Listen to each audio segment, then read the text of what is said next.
शाम का वक्त था। सूरज अस्त हो चुका था कि तभी मैंने देखा कि पड़ोस में एक नई नई फैमिली रहने आई है।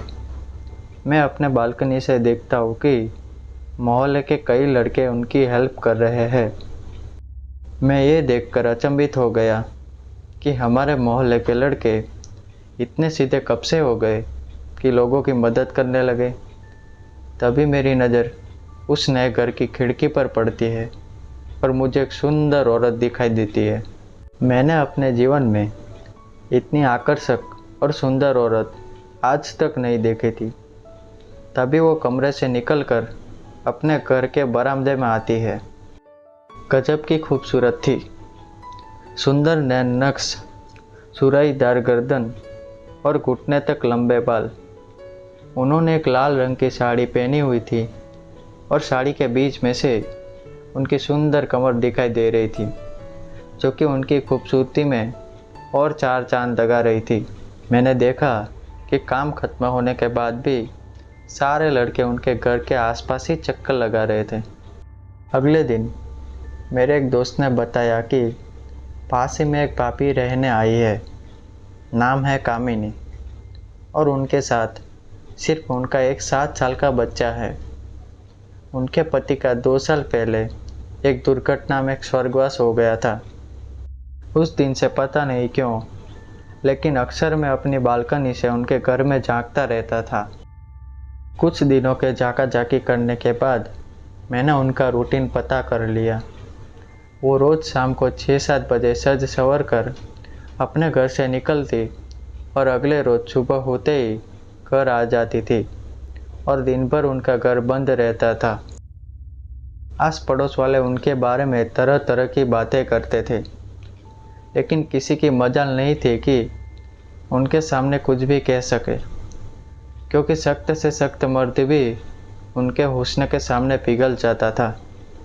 लोग तो ये भी कहते थे कि जैसी उनकी सूरत है उससे भी मधुर उनकी आवाज़ है। एक शाम मैं और मेरे दोस्त उनके घर के सामने बैडमिंटन खेल रहे थे। तभी एक गलत शॉट की वजह से कॉक कामिनी भाभी के घर की छत पर जा गिरता है। मैंने अपने दोस्तों से कहा कि रुको, मैं जाकर कॉक लेकर आता हूँ, लेकिन मेरे दोस्त भी मेरे साथ साथ चलने की जिद करने लगे। शाम बीत चुकी थी और रात के 8 बज रहे थे।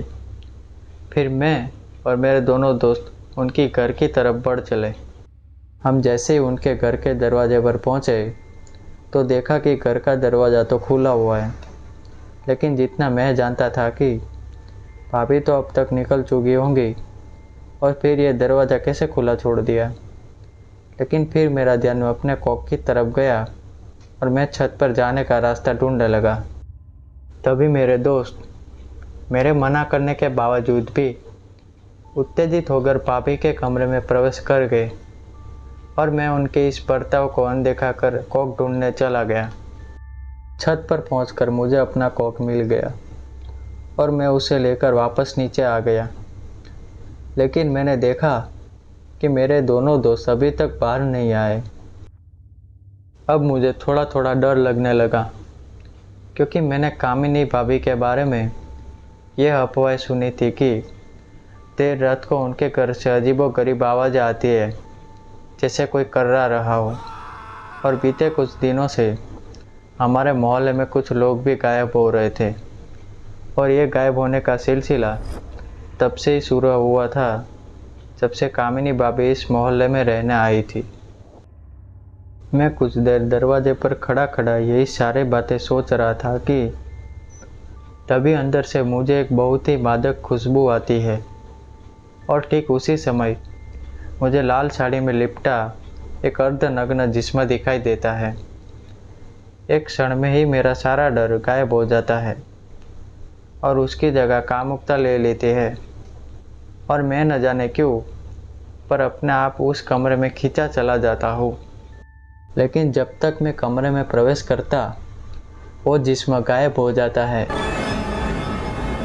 मैं पागलों की भांति एक कमरे से दूसरे कमरे में कामिनी भाभी को ढूंढने लगता हूँ। तभी मुझे एक कमरा दिखाई देता है जिस पर एक ताला लगा हुआ था। लेकिन उसकी खिड़की खुली हुई थी और अजीब बात यह थी कि उस कमरे के अंदर से अजीब अजीब आवाज़ें आ रही थी, मानो कोई जानवर किसी का मांस नोच नोच कर खा रहा हो। और साथ ही साथ उस कमरे से एक असहनीय बदबू भी आ रही थी। मेरी कामुकता अब जैसे गायब हो चुकी थी और मैं जानने के लिए बेताब था कि वहाँ आखिर हो क्या रहा है। तभी मैं उस खिड़की के पास पहुँचा और अंदर का नज़ारा देख मेरा रोम रोम काँप गया, क्योंकि अंदर एक छोटा बच्चा बैठा था जिसके दांत किसी शैतान की तरह थे और उसके चारों तरफ खून, मांस और हड्डियां सब बिखरा पड़ा था। और वो बच्चा उनके साथ खेल भी रहा था और बीच बीच में उन्हें खा भी रहा था। तभी मैंने महसूस किया कि मेरे ठीक पीछे कोई खड़ा है, और हो ना हो वो कोई और नहीं, कामिनी भाभी थी। वो बड़े ही मादक आवाज़ में मेरा नाम बुलाती है, राजू। मैं इतना डरा हुआ होने के बावजूद भी उनकी आवाज़ सुनकर एक पल के लिए मेरा डर कम हो गया था और मेरे ख्यालों में उनका वो सुंदर जिस्म दिखाई देने लगा। तभी कामिनी भाभी एक बार और बड़े ही मादक अंदाज में मेरा नाम पुकारती है। मैं पीछे पलटने ही वाला होता हूँ कि अचानक उस खिड़की से अधकटी लाश आती है, जो कि मेरे दोस्त की होती है, और वो रोती हुई सी सूरत बनाकर कहता है कि राजू पीछे मत देखना। इतना कहते ही खिड़की से कोई उसका जिस्म इतनी तेज़ी से खींचता है कि जैसे कसाई अपने बकरे को खींचता हो, और एक हड्डी की कड़कड़ाहट के साथ मुझे मेरे दोस्त की एक अंतिम चीख सुनाई देती है। उसके बाद कामिनी एक बार और मुझे बड़े ही मादक और प्यार भरे अंदाज में बुलाती है, राजू। लेकिन अब तक मेरे सर से उसके जिस्म और आवाज़ का जादू उतर चुका था और मैं बिना पीछे मुड़े दरवाजे की तरफ भागने लगा, और तब तक भागता रहा जब तक मैं अपने पास के पुलिस स्टेशन ना पहुंच गया। अगले ही क्षण कामिनी भाभी के घर को पुलिस ने और आस पड़ोस के लोगों ने घेर लिया। पुलिस की छानबीन से पता चला कि हाल ही में जितने भी लोग गायब हुए थे, उन सभी की बॉडी के अवशेष उन्हें इस घर से मिले, और उन्हें एक कमरा भी मिला जो कि सिर्फ मानव नर कंकाल से भरा हुआ था। लेकिन हैरानी की बात यह थी कि कामिनी और उसका बच्चा दोनों गायब थे। पुलिस का कहना था कि दोनों माँ बेटे आदमखोर थे और कई सालों से पुलिस उनकी खोज में है। आज उस घटना को बीते कई साल हो गए, लेकिन आज भी मेरे दिमाग में एक बात खटकती है कि क्या वो दोनों सचमुच इंसान थे या फिर कुछ और।